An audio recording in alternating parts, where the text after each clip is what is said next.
CMPRadio.net. It's the station. CMPRadio.net, the voice of Chester.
Hi, my name is Donna, also known as Donna Janel, CEO and founder of Parenting with a Purpose.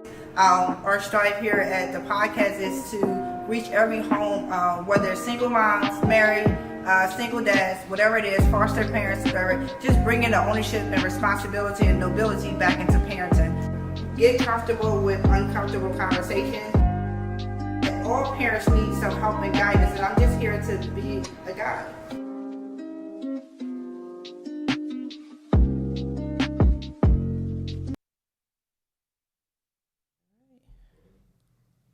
Hey everyone, this is Donna Janel. I am your host of Parenting with Purpose, where we are bringing back the responsibility and nobility back into parenting. Also the beauty, I kind of skipped out on that a little bit, the beauty back into parenting. Although sometimes parenting doesn't seem like it's beautiful, in hindsight it is beautiful compared to a lot of other things in the world, so parenting is beautiful.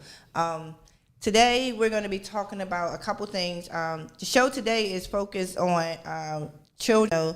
A lot of times we bury our parents, but it's normally like when we're older, you know, they're in their late 60s, 70s, not actually 60s, not even young anymore. Sorry about that. 60s, not even young, but about 70, 80 years old. Now people are living to 120, so it's expected for you to bury your parent.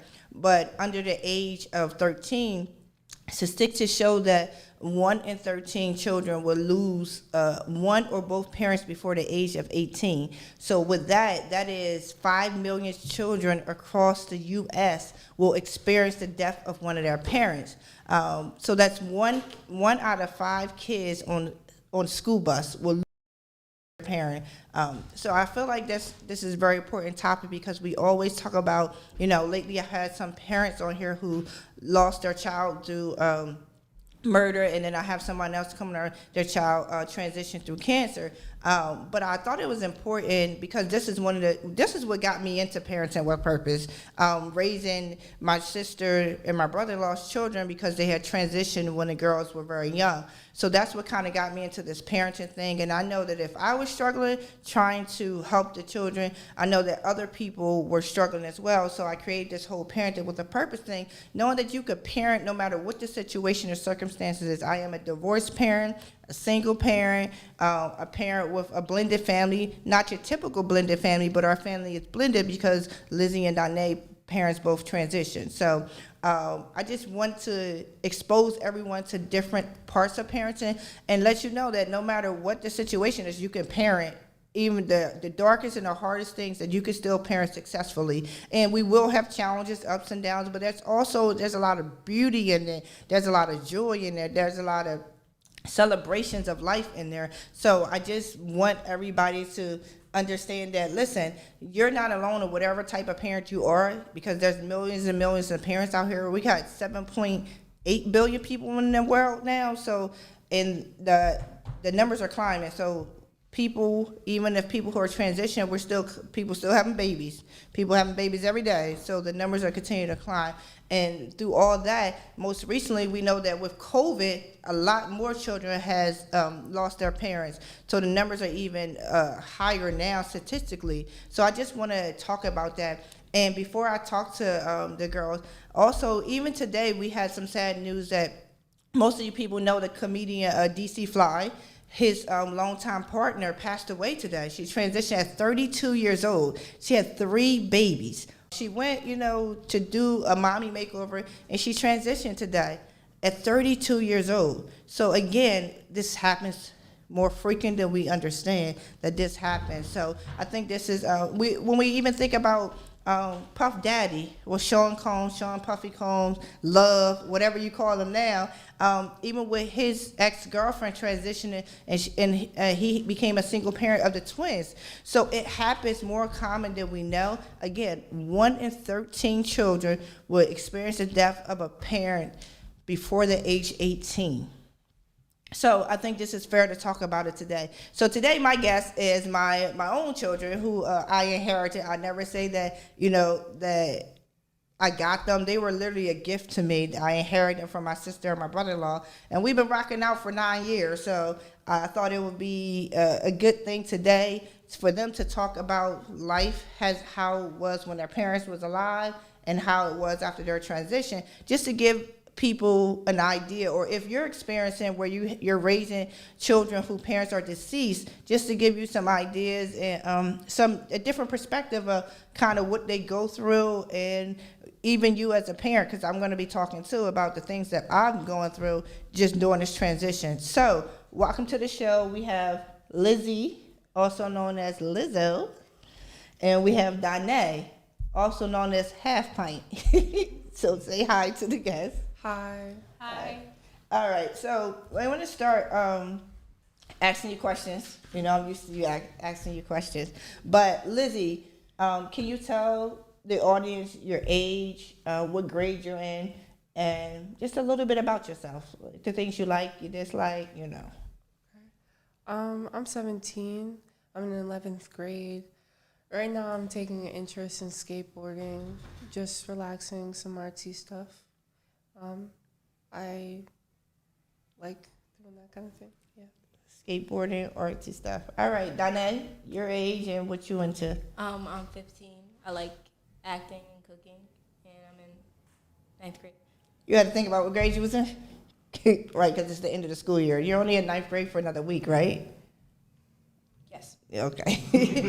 you have to think a lot over there, okay? So we're going to talk about, we're going to kind of go from the beginning. Lizzie, we'll talk to you first because you're the oldest. You're 17. What age were you? Because your parents transitioned 2 years apart. Yeah. Right. So let's talk about your dad first, because I remember that, how old were you when your dad passed away? I was 6. You were 6 years old. Now tell me about your relationship with your dad. What kind of relationship in those 6 years did y'all build? I was a daddy's girl, so he was one of my favorite people in the world, and I don't know, we just always play around and have fun and everything. So. Mm-hmm. What else did you do with your dad? There's a couple things I remember you used to do with your dad. Let's see if you remember. I remember Main Street was definitely our hangout place.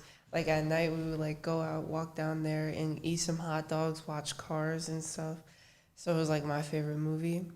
And I also remember that we would just go outside in nature. He would do that kind of thing with me. Mm-hmm. Also, we just did a bunch of things. He was down to do all my adventures. And yeah, I remember, there's pictures of you riding a bike with a pink wig on, and your dad was in the picture. He's the one that set that up, actually. Yeah. I remember you guys used to do some crazy stuff. Yeah. Just never knew what was going on. When I pulled up to your house and you had this wig on and you're riding a blue bike with a pink wig on, and your dad, I was like, what is going on here? I think I was trying to be like Nicki Minaj, I guess. I don't know. And your dad was like, we down for it. Yeah, he was the one who put the wig on me. He was like, go, go, go, go. And I really weren't. I was having fun. Okay. I know another thing that your dad used to do with you guys, both you guys, was to pray with you. He was always the one that was kind of tucking you guys in bed, right? Yeah. Well, they both did it. It's just my dad, he was definitely the one that led prayers and stuff. My mom, she would sing. Okay. All right. Danae, how old were you when your dad transitioned? I was 4. 4. Do you have any memories of? Faint ones. Can you remember anything, or? I remember Lizzie said, I remember us going to Hot Dog Town a lot. Mm-hmm. I remember I actually first tried relish with him. Okay. He took it from another table. You took the relish from another table and you tried relish for the first time. I Okay. remember we used to take the bus to Wawa and get Swedish fish. Oh, okay. And so you were 4, so that was very young. When I'm still on you, Donna, when you were told that your dad was no longer here, like do you remember how you felt, or do you remember anything? I know that I didn't fully comprehend it because, like my dad, he went missing, and so I was always scared, and I would used to cry to my mom, and she would always tell me that he would be back, Mm-hmm. and so I always thought he would be back, and so I didn't fully comprehend that he wasn't coming back. Okay. What age did you realize that your dad wasn't going to come back? 7 or 8. 7 or 8. Okay. And wow, that was after the transition of your mom. We'll talk about that too. Lizzie, do you remember when you were told that your dad was no longer here? Like, A little bit. Still, like, kind of faded. mm-hmm. Yeah. You guys were very young. Yeah. Yeah. And then, so you had a great relationship with your dad before he transitioned. Like you said, you were a daddy's girl, and you guys remember times that he would take you guys on the bus. He would take you basically adventures. Did a lot of adventures, and it was nothing he wouldn't do with y'all. I mean, the pink wig situation was just out of pocket. But that's good memories. Like, you guys, do you often go back to thinking about the good times you had with your dad?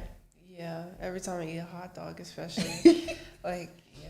I do think about that a lot. Yeah. So then 2 years later, so as you've seen, I talked about the statistics, and we've done the statistics, and you guys know the statistics too, that 1 in 13 children will experience the death of one parent before the age 18.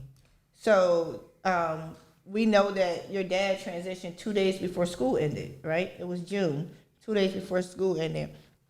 And tell me about the time from your dad transitioning, those 2 years before your mom, because we're going to get on your mom. But in those 2 years, how was life for you without your dad? Like, with your mom and your siblings, how was that for you? I don't necessarily remember a lot, but I know that I remember that I used to help Naya take care of my mom when she was in a wheelchair, Mm-hmm. and I think I remember I put like with me putting the puzzle pieces together. I think I remember like my mom finding out my dad passed away. Mm-hmm. I was like, me and Lizzie were walking down the hallway because we heard screaming, and we saw our mom like having like crying, like Mm-hmm. kind of having a fit on her bed. Uh-huh. And like it was me and Naya and Mika and Monte. We were all just trying to figure out what's happening, but we got led downstairs, and that's all I remember. Right. Yeah, the 2 years, honestly, for me, it felt like longer than 2 years. Like, because a lot happened in the first year. It was a lot that was going on. It was like, I think that was when, like, it was really sad. And, like, we were kind of trying to come together as a family. Right. But then the second year, I think my mom was trying to move forward a little bit, trying to find her way through. So she got me a bunny. So that's where I had a good memory. And I also remember that that's when, like, she just started, I guess, being more, like, I don't know, open to certain things, like our adventures. Because, like, I think, I don't know how to explain it, because, like, she would, like, let us watch Bigfoot and all that crazy stuff, so that would be fun.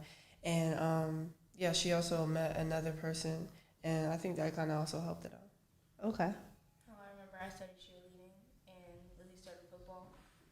I still didn't I guess I still didn't fully comprehend what was going on with my dad. Mm-hmm. So like I always just assumed he was coming back. So like I would like go downstairs, and I'll be going downstairs crying.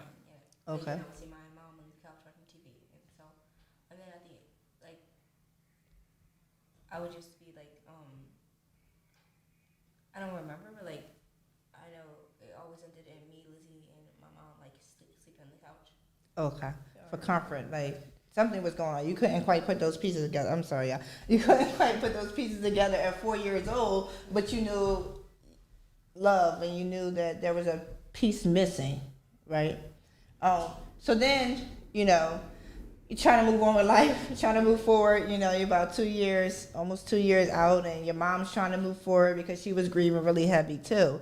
And then your mom, and then your mom passed away, 2-year mark, and it was also 2 days before school ended. Yeah, which is right crazy. Yeah. So I remember the day I was there. I remember a lot of things. But tell me how you guys, hearing that your mom wasn't coming back, or hearing that your mom transitioned as well. Like you just, with your dad, and then 2 years later, your mom, and now at this point you're now 6 and 8, right? Mm-hmm. So you can process things a little bit more, and you can understand, one, because you just had this situation happen, and now you're like, wait, hold up, flag on the play, right? So tell me about that a little bit. Oh, well, I remember the day it happened. I woke up and I was like helping out Naya with my mom, and so we took her to the bathroom, and when she came out, she said I can't breathe. So I guessing that Naya thought it was like an asthma thing, so we took her outside, and then she passed out in front of my face. And then I remember me going over to my next door neighbor's house. She was my best friend at the time. So, and we just stayed there for a while. And I saw the ambulance, and that's like basically all I remember until one day I got like called out of school. And and I went to the house, and I saw and when I pulled up, I saw all of our family there. Like, so people sitting outside and everything. And they led me to the room, and it was all my siblings and my godmom were in there, and they told me that she died, and I just said I kind of just said okay, and I hopped off her lap because I still didn't I don't know if I really understood it again. Right, at 6 years old now. Yeah, it was I guess I was still just processing everything. And I never fully comprehended it. Right. I 8, I guess. So tell me about that day, or with your experience. Yeah, I just remember I went into the shower, and Donna ran into the bathroom, and she was like, "Mommy can't breathe, Mommy can't breathe." And I'm like, "Donna, you're joking. Stop trying to play a prank on me." And then, like she said, we went over to the neighbor's house, and when I saw the ambulance pulled up, and I saw my mom, I don't know how to explain how she looked. I just knew she was gonna die. And I knew she was gonna die. I just guess I didn't think much of it. Well, I definitely did. I thought about it all day, actually, but I didn't really let it sink in. It wasn't until when we got home and they told us that Mommy had passed away. I still call her Mommy, but she's always gonna be your mommy. So yeah, it's okay, call her Mommy. Yeah, I told that they told us that she passed away, and Danae was like, okay, but I was still standing there, and I was just in shock, and I guess that's when it really hit me. I was like, okay, this is real. Right. My mom really did just die, and I took it really hard. I took it really bad, to the point where I was outside kissing the ground. I remember that, yeah. She walked on, and nothing would, they tried to take me to the store to cheer me up, but it just... That's interesting that you say, that morning, I remember I was there, and for you to even think about it all day in school, I didn't know you were thinking about it all day in school. I know that you guys were at the neighbor's house, and you couldn't kind of see exactly what was going on, but I didn't know that was on your mind, all day in school. And the interesting thing, so what I want you guys to know as the audience is that it wasn't both parents had a long-term illness. It was acute. It wasn't some parents have some chronic illnesses and long-term illnesses, and it kind of your kids, you have the conversation with your kids that, listen, things aren't looking a little great, or they may be on hospice or something like that. That's not what we're experiencing here. What we're experiencing is that Donald, their dad, died from a heart attack. Right? Yeah. So that was acute. He didn't have any chronic diseases. He died from a heart attack. He was a very healthy man, actually. And then your mom, she had, during the time, she had migraines. She had really bad headaches.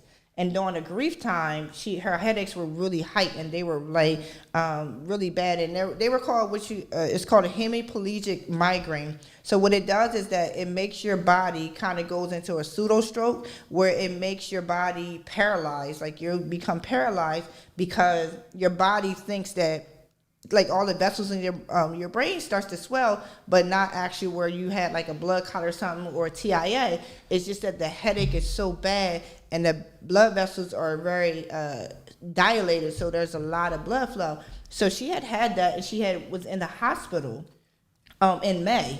And she was in the hospital, and when we talked about the wheelchair, when you guys said she was in a wheelchair, she had came home from the hospital because, again, it kind of put her body into very tiredness and very paralysis, like a temporary paralysis. But functionally, everything was fine. No problem. She talked, she cooked, she ate, she did everything she could in the wheelchair. She really needed therapy for conditioning, so that she could be able to walk again and be able to not be so tired from after having this, this whole body out of body experience. So it wasn't like she was sick. Even though she had the hemiplegic migraines, it wasn't like she had this sickness that we knew that she was going to leave. It happened. That was also an acute thing that happened. So you guys didn't have a time to think about, okay, my parents have been sick for this long, and something like that. So I think that's very important for us to really establish and understand that it was acute. It was like you had no time to prepare. Yeah. Neither times, right? Yeah. So I'm glad that you kind of said it now, because I think that also helps other parents or other caregivers that when something like that, you experience something like that, when you see your mom get in an ambulance, when you know something is wrong, your siblings and I thought it was the best thing to normalize things, right? For you guys to go to school that day. But now that you're telling us that you actually was thinking about it all day. All that. Right. Yeah.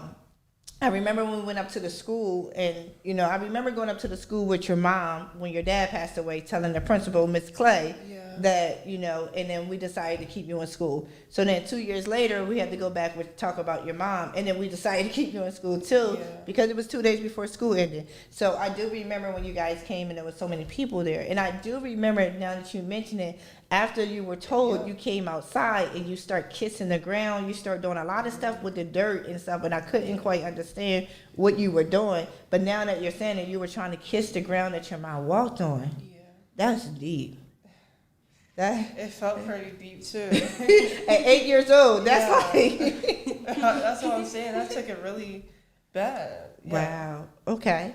So, all right. So the transition of that. And I want to talk about a little bit, because you guys expressed to me, it's more, the reason why I really want to kind of do this show with the girls is more that, so you guys know, again, 1 in 13 children will lose a parent or experience the death of a parent or a caregiver by the time 18. So just how to handle things, we kind of did the best that we could of what we thought was right. But there's the situation, I remember when the kids were a little older, when they were talking about the funeral, how they were taken out the funeral and weren't able to see their mom. So let's talk about that a little bit. I don't remember a lot about the funeral. I remember the dress I wore, and that's pretty much it. Mm-hmm. I remember her casket, and I kind of saw a light going out of it. Okay. And then I saw somebody, I saw one of my cousins. He looked at it and he turned around and he started crying. And then I remember letting go of a dove. Mm-hmm. Yeah, I remember the dove. And that's about I remember you dancing. Dancing, trying to dance. You mean I tried to praise dance and I couldn't get it out. Yeah. And I remember you crying. I knew what a funeral was, but I still didn't comprehend whose funeral it was. Right. I didn't I don't know, but I really wasn't aware. Again, I thought she was gonna come back. Right. So And that's common in kids, actually. Oh, children don't realize death is permanent till about the 8, 9 year old age, about 8 or 9. That's common, where most kids think that the death of someone, they're going to come back, like they went out for milk, and they're going to come back and bring you some milk and cookies. So that's common. So you're not alone with that, Donna. And I think you probably knew, because we had the grief counseling and stuff that most kids think about that. And how about you? What? About the funeral, I was crying the whole time. So, I couldn't see anything. I do remember hearing other people cry, though. Mm-hmm. I went to sleep, woke back up, saw you dancing. And I remember, we weren't allowed to see our mom. I didn't know what was happening. They were just like, hey, let's just go into the other room. Right. Yeah, but now I think about it, I really wish I hope I would have saw my mom. I remember you guys were I think you probably was 12 when you had said that, I think I asked you what we could have done better, to help you. And one of the things that you both said is that let you stay in the funeral, not take you out the funeral because you felt like you didn't say goodbye, or... Yeah, it kind of felt like it was there was no end to it. Like the last time we saw our mom, she was in the wheelchair, right? And that's it. That was all we had. That was our kind of conclusion. And I feel like we need more closure than that. Okay. So yeah. So would you tell anybody who is taking a caregiver, or the other parent taking care of a child who parent has deceased, and we want to kind of shelter, I think, parents as caregivers or even loved ones, we want to kind of protect you guys from pain, right? Yeah. But inevitably, that's painful. If you're old enough to love, you're old enough to grieve. Yeah. So that's painful. So would you suggest that, a conversation, or what would you guys suggest to help other people out? Because again, there's a lot of people dealing with this type of situation, and most parents or caregivers are doing the best that they can, what we think is okay, but you guys are giving the perspective from the children who have experienced this. So regarding the funeral, tell us some things that probably would have helped better, or Well, eventually they're gonna find out, and they're gonna go through that pain. So you should really just tell them early on, so they so it's they know what's going on in case the thing happens again in the future. Okay. I definitely do think there should be a conversation, to make sure that they understand what's happening, and make sure that they understand that what they're going to see, because that can affect a kid in different ways, and at the same time, it can also be helpful for that kid. So basically communicate with them on a level that they can understand, yeah, and give them the option of what they want to do. You give them the option, but let them make the decision. Yes. Not somebody make the decision for you. I guess the age you were, 6 and 8, that kind of having a conversation with a 6-year-old, 8-year-old, kind of would be helpful. Now being 4, that was a whole different story. You're probably just gonna get gibberish. Right. So I think that helps a lot of people out, because like I said, most of us is well, they shouldn't see the last vision of their parents should not be in the casket, right? Because that's what, as adults, we're thinking we don't even want the last vision to be in the casket. Yeah. So, but from a kid perspective, you're saying that it may help with some closure, an end to something. Yes. I wouldn't want to see my mom. Donna, you're different. You wouldn't want to see your mom. I feel like it would be really traumatic for me. Okay. I don't I heard stories about how she saw her godmother in a casket, and she had nightmares about it. Okay. I feel like me seeing my mom like that, it would just I wouldn't be ready. That would be the last thing you saw, and that wouldn't be good for you. So again, the conversation is so important, right? Yeah. Communication is so important, even at such a young age. Yeah. I get that. I do. I can understand that. Because you guys understand and process things different than adults. Yeah. So sometimes, again, we try to make the best decision. So, all right. So after the funeral, you dealt with that, and then time went on, and how did you? So then the summertime came. So you didn't have to go back to school yet. You could kind of rock out in the summertime. Did a couple things, and then you guys transitioned with me after your parents were deceased. Most people don't know, but if parents are deceased, if both parents are deceased, the children are actually labeled orphan. That is what is that's the definition. When both parents are deceased, they're actually labeled orphan. Although they're not in an orphanage, although a lot of countries kids are in orphanage when parents are deceased, they're not in an orphanage and they're not even in the system. It's just that that's just the definition of children whose parents are no longer living, and they actually get awarded to the state if there is no biological parent alive. So what you have to do is take steps so that doesn't happen. What I did, ironically enough, we had a conversation the day before she passed away, which we didn't know she was going to pass away. We were just driving down, eating water ice. She was eating all my water ice. She looked the best that she did in the last 2 years. And one of the conversations, as siblings, listen, something happened to me, you take care of my kids. Something happened to you, I take care of your kids. Like, that literally was the conversation, is if something happened to either one of us, we got each other. They didn't know what was going to happen the next day. Neither one of us did. I mean, I don't know if she did, but the conversation happened. So I remember knowing about the court system and dealing with pediatrics. Like, I knew immediately I had to go down there and claim you guys, basically, claim you guys. So then, but there was a transition before you came to the house. Like, you were still home with your sister, and then over summertime you transitioned. Tell me about once you guys transitioned. Like, what was in your mind? What were you thinking? Again, you guys were 6 and 8. Both parents are going. Like, what was in your mind? I remember the day I got told I was living with you. They sat us down on the couch, and she said, "You guys know when Donna and Josh and Faith, you're gonna be moving in with them, and you're gonna be staying with them for a while." I remember that conversation, and I remember going to your house, and I remember like the summer. It was really. I thought it was really fun, and it was. And I remember you used to make us breakfast and dinner and lunch. I like the pepperoni grilled cheese. I remember that. I think you would remember because you like to eat, right? You would remember all the food, right? Okay. Right.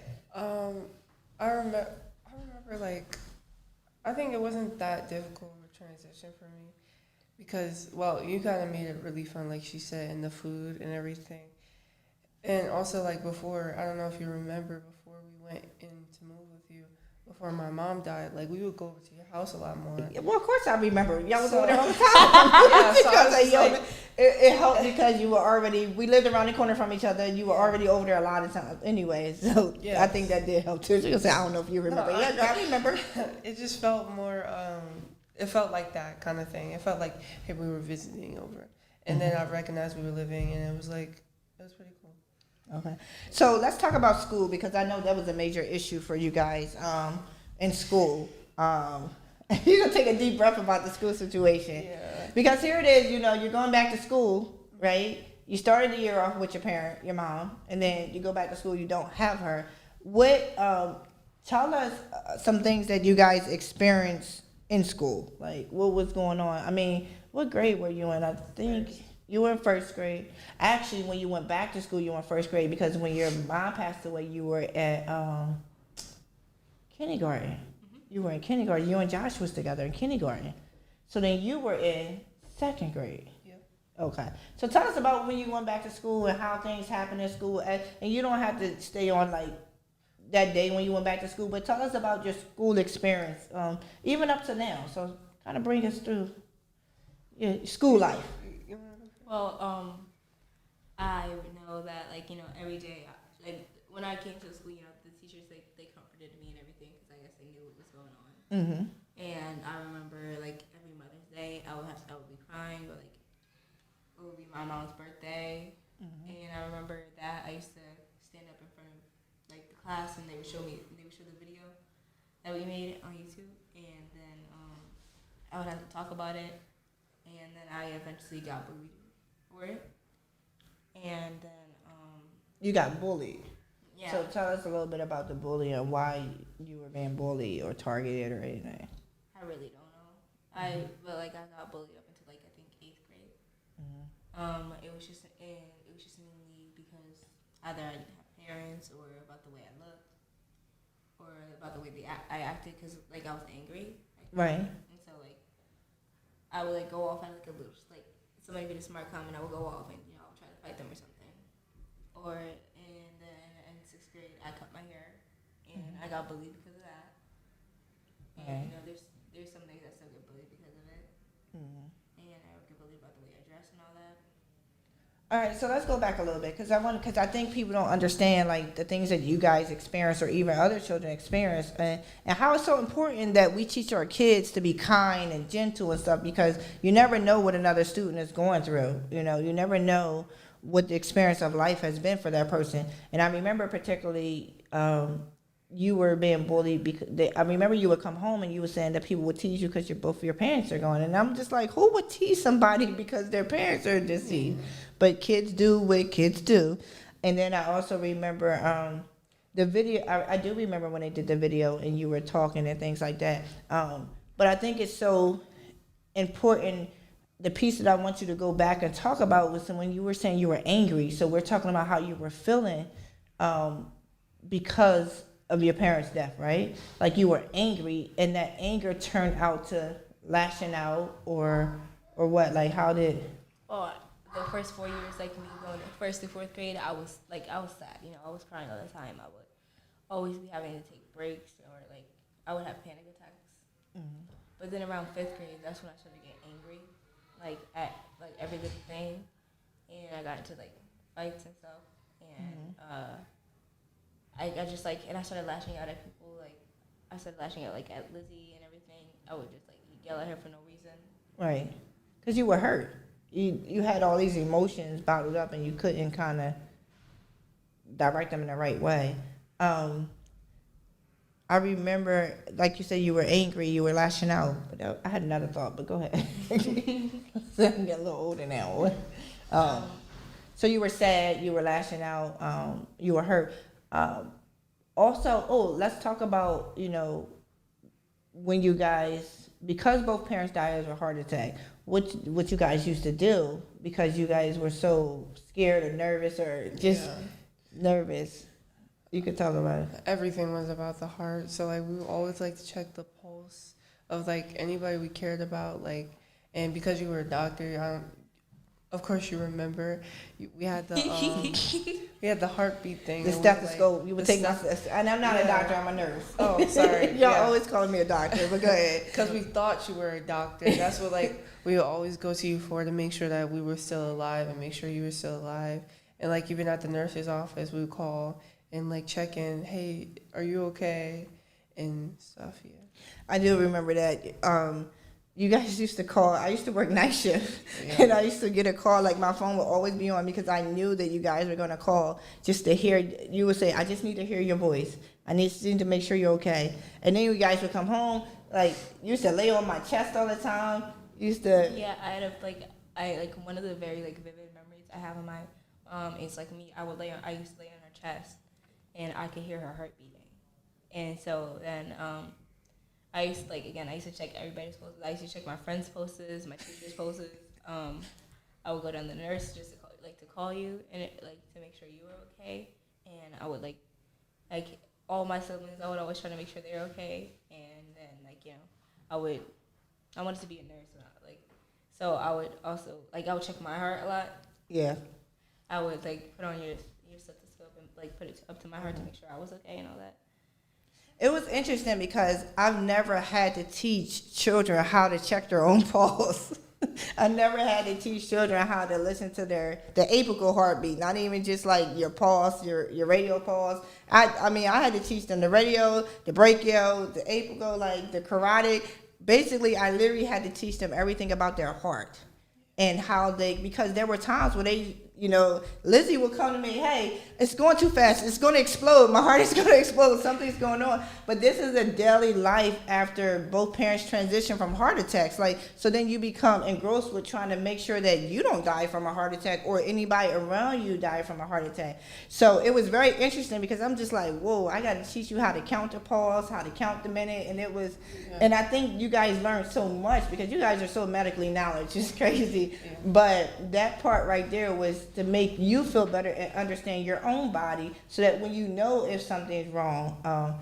But sometimes you would make your own heartbeat go up and then you just be like, it's going real fast. What am I supposed to do? I'm like, calm down. That's what you're supposed to do. Get your hand off your wrist and calm down. I feel like there are some days I would like just go like this to make sure my heart is still beating. Like even now, like I'll be in the middle of school, and recently I've been checking my friend's wrist like a lot. Like, So even after 9 years, you still deal with, because the knowledge of knowing that somebody died from a heart attack, that your heart stopped. So you want to make sure that your heart is still beating. So even now, after all the time, you're checking your friends and you're still checking your own heartbeat. You still check your heartbeat, Lizzie? Yeah, just in a different way. I meditate, so I can keep up with that, so I don't start breathing all fast and everything. Okay. Yeah. But Donna, you still kind of... yeah, I it's like recently I've been having a lot of panic attacks, and so after I finished, I was just like that. So like I can make sure to make sure I'm still breathing, to make sure like my heart's okay. I'm like still scared. Right. Dang, and that's a little deep. So because both parents passed away from heart attacks, the girls had to get checked out. We had to take them to the doctors. They had to see a cardiologist because their parents were both under the age 40 when they passed away.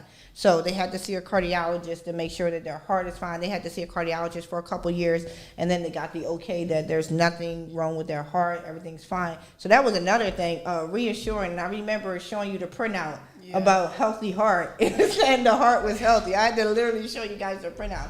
All right, so you dealt with school transition, you dealt with the anger part, the sad part, the lashing out.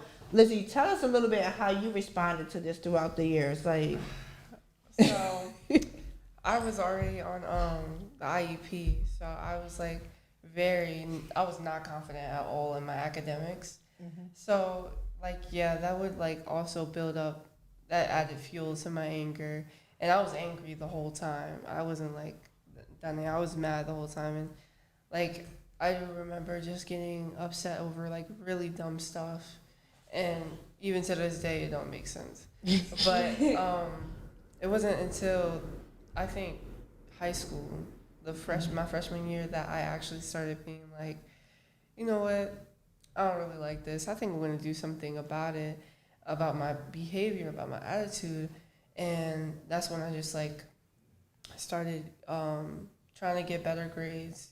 I started focusing on the things that I thought were important, my mental health especially, so that I wouldn't,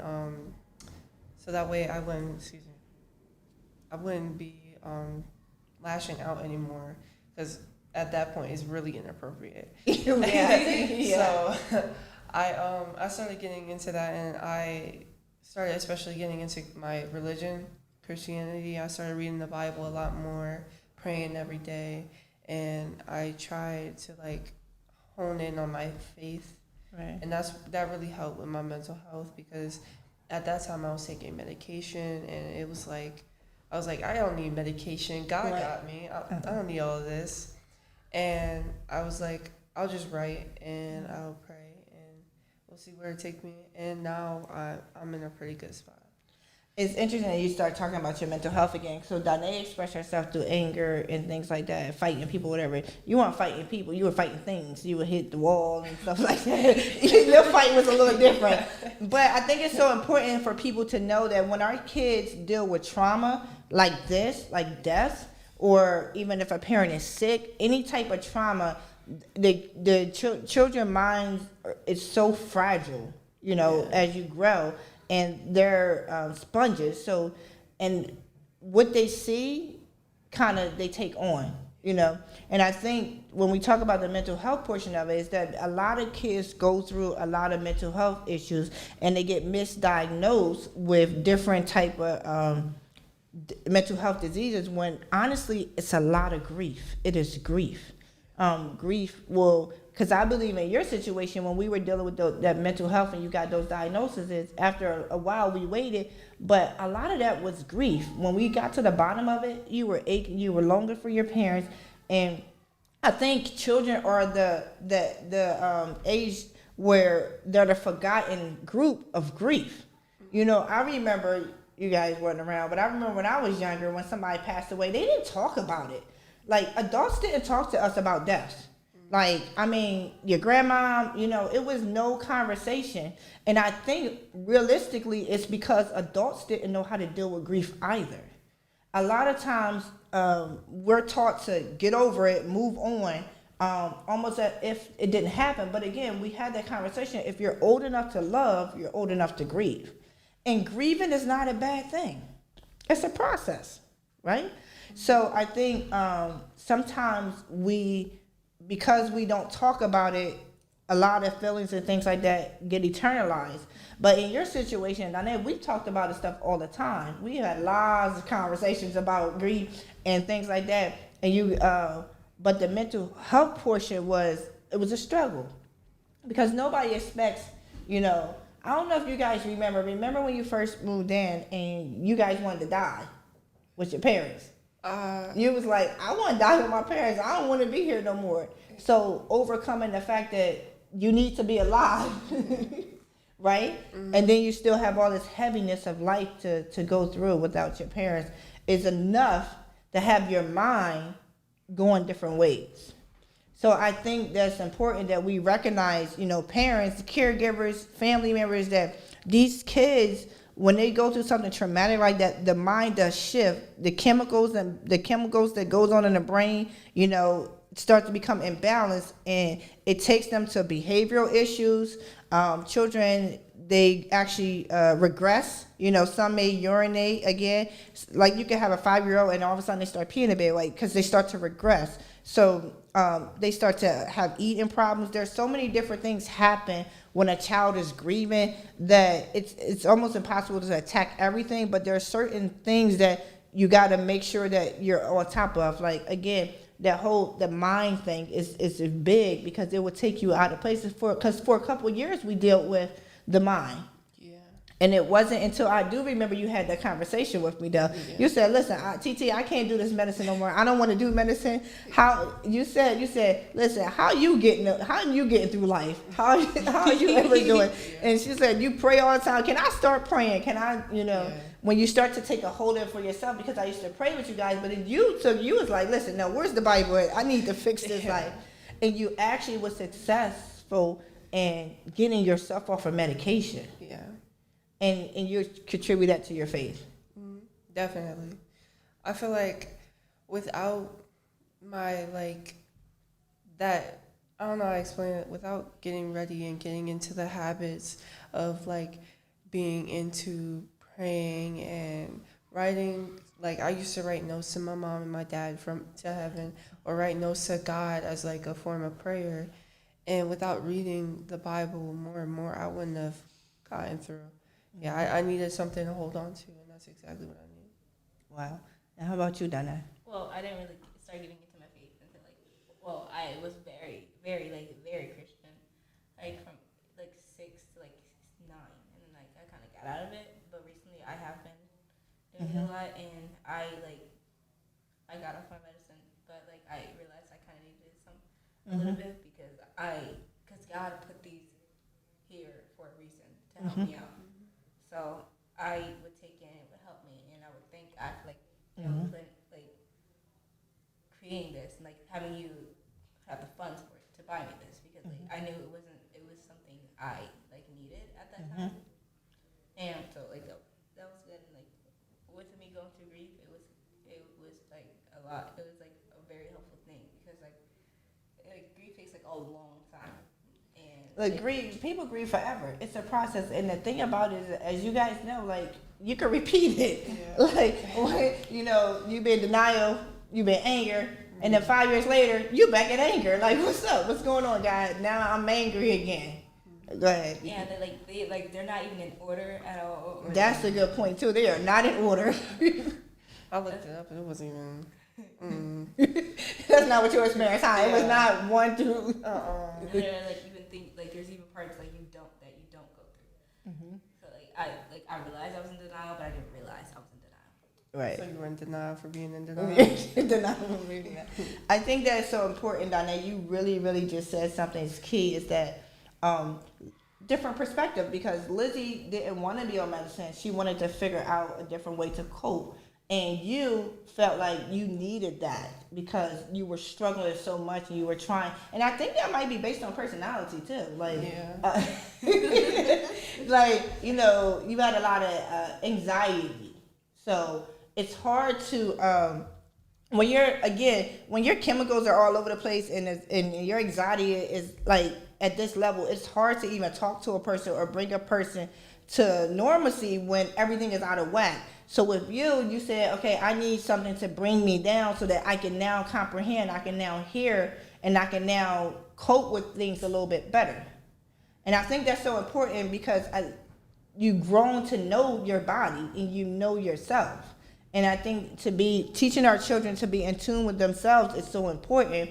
And then let them make the decision of, okay, this is how I want to handle this, and I know me, and this is what I'm dealing with now. Don't mean it's forever. And the fact that you recognize, that both of you recognize that, because there's some adults that don't even recognize it. I remember when I was dealing with stuff, I didn't recognize I needed something to calm me down because I was just always on edge. I'm just like, this is just what it is. I'm a single mom, got 4 kids. I'm in school, I'm working. I'm supposed to always be on edge. And then it's like, no, you're not. At some point, you need to bring it down a notch. And the fact that you guys are so young and realizing and understanding your own self. So I think you have a great look at yourself. Like you have a great internal compass. Yeah. And I think that's important. And I don't know if it's because the trauma that you dealt with at such a young age kind of had you grow up sooner than you probably would like, right? Mm-hmm. But also knowing what you want and how you want your life to live. Now, let me ask you a question. You guys a question. Knowing that, you know, your parents are deceased, like, did you guys ever say, listen, I need to get this done before I die? I need to, like, does it kind of make you think about life a little bit differently? Or how does that? No. Donna said, no, I'm a kid, I'm 15, I'm just living my best life. Yeah, that is truly your attitude, too. There are times I think about, like, okay, I know I'm going to die. But I don't want to say I've come to terms with it, because like when I was in therapy, like, you know, like I was like in the beginning I was really scared of dying. Like I would used to I was scared to close my eyes. I was scared of the dark, and I was scared of, like, you know, graveyards and all that, because like it just like I pictured that, like, and so I guess after a while I accepted the fact that I know I'm gonna die, but I'm not gonna die soon, because like in therapy they would show us like what happens when you die, and like the age for people to die. Like when I was 6, right. I remember having a conversation with Miss Rep, and she's like and she told me that most females die at age 8 and 9, and at the time I was 6, I was like, okay. You're like, listen, I'm not gonna worry about dying, like, because so basically what you're saying is that you didn't let the death of your parents make you die while you're still alive. Like you weren't so fearful of dying after a while that you actually didn't live life. Like you're living your best life. How about you, Lizzie? Oh, I think about it all the time. I'm like the meaning of life kind of thing right now. I don't know why I got Miss 17, go ahead, tell us about it. I got that deep. I just like I think I figured it out for that. It was something I had to figure out for myself, and now like I guess the meaning of life to me is just to live life, and that kind of helps me not come to. I don't have terms with it like that, but I worry about it, but I'm okay. Okay. Yeah. So do you ever think that because time is almost running out, but let's talk about a lot of things that you guys are accomplishing now. Like I remember, you know, like you said, academically, like you weren't there at all. Like I remember, and I talked on the show when we talked about IEPs. Like your IEP goal was for you to read a sentence, right? Mm-hmm. And then now look at you. You are. Tell us a little bit about what you do academically. How are you? Like a child who's went through all this grief, hardness of both parents dying, right? And then going through this mental whirlwind for a couple of years. Yeah. And then now how you're sitting here now, like if somebody would look at you, they wouldn't know things that you've been through because you don't look like what you've been through. Yeah. So kind of tell us about academically of what you're doing in life. Honestly, I'm still surprised. I actually, I'm a straight A student, and I'm in the NHS now. And now that we've been I'm secretary of the NHS, but now that I've been in the military school, I've been doing some more academic things like Cyber Patriots and getting into more academic clubs and trying to expand my mind more. And I think it's so interesting, again, because we just had an IEP, right? We just had an IEP meeting. You know, with IEPs, they do it every 3 years. It's a law that they have to review it every 3 years. And we just literally last week reviewed Lizzie IEP after 3 years. Yeah. And it was the school district, so they have all the information from the time she started school. So we sat there and they literally broke down all this stuff and all these diagnoses and defiant disorders and all these things. It was like 30 different diagnoses that she was diagnosed with after her father passed away when she went to the hospital. Because before your mom passed away, Lizzie was dealing with some mind things at that time. And she took her to be evaluated at the Morris Children's Hospital, and literally this girl had like 30 diagnoses on this paper. So they presented that to the school. So the school had the information, and I don't know if that's why they had your IEP reading the sentence. I don't know what happened. But however, we sat in the IEP meeting, right? Yeah. And tell them about the IEP meeting. Tell them how that went down. It was just amazing. Like you've had an IEP since you started school, basically. Yeah. I was like, they just started naming things I forgot about, honestly. They was like, this happened to you. And I was like, oh, I forgot about that one. And, I'm finally off of it now after, like, a while now. After, like, freshman year, I was like, I gotta get off this IEP. I'm finally off. So I don't have that anymore. And because you wasn't even using the resources. Like, so... We were very careful. Liz and I always had a conversation about this IEP. For anybody knows the individual educational plan. So they're supposed to give you resources and things like that if you have some deficiencies. So the IEP was going, and we've had it for years, and they didn't want us to remove it because we wanted those things in place because, again, she had some mental health and behavior issues throughout the years. But going to another school, and Lizzie said, I don't want this IEP no more. I'm like, hold up, wait, we're not snatching that. You might still need a break in class. I don't want you to go off on nobody. But going to the military academy, they've never seen any behavioral issues with you at all. They like what was on paper didn't look like what was in real life. Yeah. So we had this meeting, and in this meeting, they broke down everything, and Lizzie had already had the discussion about removing the IEP. And so after they said that, Lizzie, she said, yes, I want the IEP removed. I don't want that on my record anymore. Yeah. And the Secretary of Education for Delaware and a couple other school officials said that they've never seen a child come off. They've never had a child come off an IEP by a child request. They've never had a child come off an IEP that's not medicated. They've never had a child to come off an IEP that's now the Secretary of National Honor Society. They've never had these things, given her record, given all this stuff that happened throughout life, and then now they like, wait, hold up, how are you guys doing this?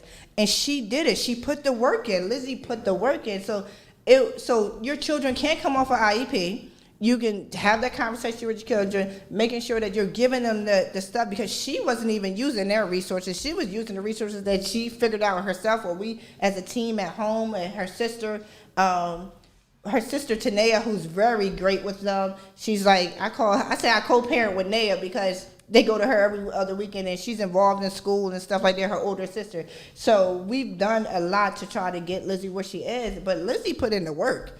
She wanted something better in her life, and I thought that they were celebrating. They was like, oh, like we were clapping and everything, and I literally had tears in my eyes the fact that she didn't do it anymore. But I said all that to say is that you can. It doesn't matter where you start. No, it definitely doesn't.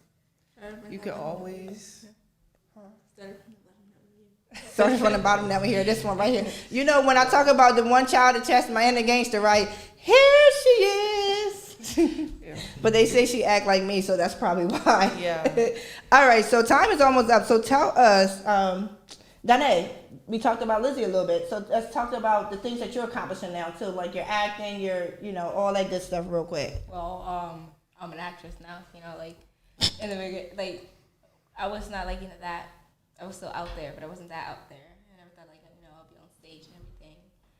And like it's hard because, you know, I know I'm not gonna see my parents out in the audience after that, but like it's still like I'm still like being really successful and all that, and like all I do is practice a lot. I don't, you know, like I'm always telling my friends, sorry, I can't have to go to rehearsal after school, and I cook, and like I think I realized that like I need help with my mental health, and so that's why I got the IEP, because I realized like, okay, I know I'm gonna need help, and now like I listen to music when I'm working, and like I get my work done. Right. So you're making the IEP work for you. You knew that. Like, that's what I love about you. You're so in touch with yourself. It's like, listen, that might work for you, but for me, I need to be able to listen to music while I'm doing schoolwork. I need to be able to do different things. So I think that's still so important. And the fact that you're not, the thing about you guys is that you're not letting this situation of your parents, you're not dying alive. You're living life. You know, you didn't let that hold you back. So I think that I really commend you guys for that. And like Donai is out here, you know, when she does some more things I will talk about on the show, she is out here acting. She's out here doing her thing. Okay. What? I was a top 4 shooter in marksmanship. Oh, top 4 shooter marksmanship. Go ahead. I was a commander in drill. Mm-hmm. And I recently got ranked up to Lance Corporal. Okay. Woo woo. So we got Lance Corporal Pittman. We have Staff Sergeant Pittman. The Pittman name in our school is very. Your Pittman name is lit, huh? Yeah. That's what y'all young people say? Yeah. All right. All right, before we close out, no, I want you to be able to talk to any children who are dealing with their parents, one or both parents deceased, and also any adults that you think you can kind of put a bug in their ear of how to adjust or how to deal with kids who are dealing, you know, if we need to be a little bit more compassionate or, you know, whatever it's on your heart. Tell the audience. Like, it's going to get better. Like, eventually it will get better, you know. And I feel like you should just surround yourself with friends and family and talk about it if you need to. And with adults, you need to talk to your kids about it. Like, you can express your feelings. Like, Donna has sometimes cried to me before about, like, her missing my mom and dad. Like express to your kids how you're feeling so they can know, like, expressing your feelings is okay. Because in the beginning, I thought I never wanted to cry, but now I cry like a lot. I think that for your parents, you definitely just need to be there. Like, that's all the kid needs. At least that's all I needed. Is like somebody to listen and somebody to just be there. And for the people who lost their parents, I think that is definitely, you should see yourself as a survivor and never give up. Nothing. Yeah, that's it. Oh, okay. Well, there you have it. You have Donai, who's 15, and Elizabeth, who is 17. And again, they lost their parents at 4 and 6 and 6 and 8. So 2 years back to back. And like I said, there was a lot of struggles. There was a lot of things going on. But now they're pretty much doing pretty well. So just hang in there. Any parents are dealing with anything, just hang in there. Remember to meet me back here at 7 p.m. on Thursdays. Next week, we have a blended family, you know, 2 families coming together to make one. So we know that that's part of parenting. There's a lot of parents dealing with the challenges of it. So we want to see the ups, downs, ins, and outs of how you have 2 whole families come together to become one. So join us next week at 7 p.m. Also, we have a peace walk. It says it's the 2nd annual Peace Walk here in Chester, Warrior Orange. It is Saturday, June the 3rd. It is starting at 9th and Curlin at 10 a.m. It's finishing at the MLK Park. It's from 11 to 1. So there's a lot of things going on there at the Peace Walk. They should be having some different activities and things like that. But most importantly, we know that there's a lot of things going on, and we are better together. We are better together. So join us at the Peace Walk, Saturday, June 3rd, starting at Carolyn Street. Thank you guys for tuning in. Huh?